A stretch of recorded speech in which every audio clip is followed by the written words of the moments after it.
வணக்கம் நேர்களே, நான் உங்கள் இயற்கையாளன் தவம். இதை கண்டிப்பாக பாருங்கள், கடைசியில் இதை பகிர்வீங்க. இது என்ன அப்படின்னு தெரியுதா? இது மஞ்சள் பொடி. எதுக்கு இவ்வளவு மஞ்சள் பொடி பார்த்தீங்கன்னா, இது ஒரு ஒரு வருஷத்துக்கே பயன்படும் போலையே.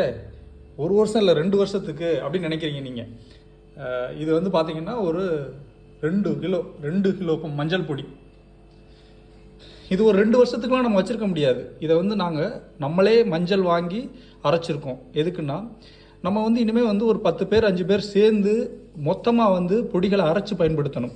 இந்த பன்னாட்டு நிறுவனங்கள் விற்கக்கூடிய பொடிகளை நீங்கள் பயன்படுத்தினீங்கன்னா அதில் அதிகமான பூச்சிக்கொல்லி கலக்கிறாங்க. இப்போ கூட ஒரு நிறுவனத்தில் 4 டன்னுன்னா எவ்வளவு, 4000 கிலோ மசாலா பொடிகளை அதிகமான பூச்சிக்கொல்லி இருக்குன்னு சொல்லி அரசு என்ன பண்ணியிருக்குன்னா திரும்ப பெற சொல்லியிருக்கு. அது என்ன நிறுவனம் தெரியுமா? நம்ம பயப்பட தேவையில்லை, செய்தித்தாளில் கூட வந்திருக்கு. அது பார்த்தீங்கன்னா பானாவிலையே ஆரம்பிக்கும். உங்களுக்கு தெரிஞ்ச கீழே கமெண்ட் பண்ணுங்கள்.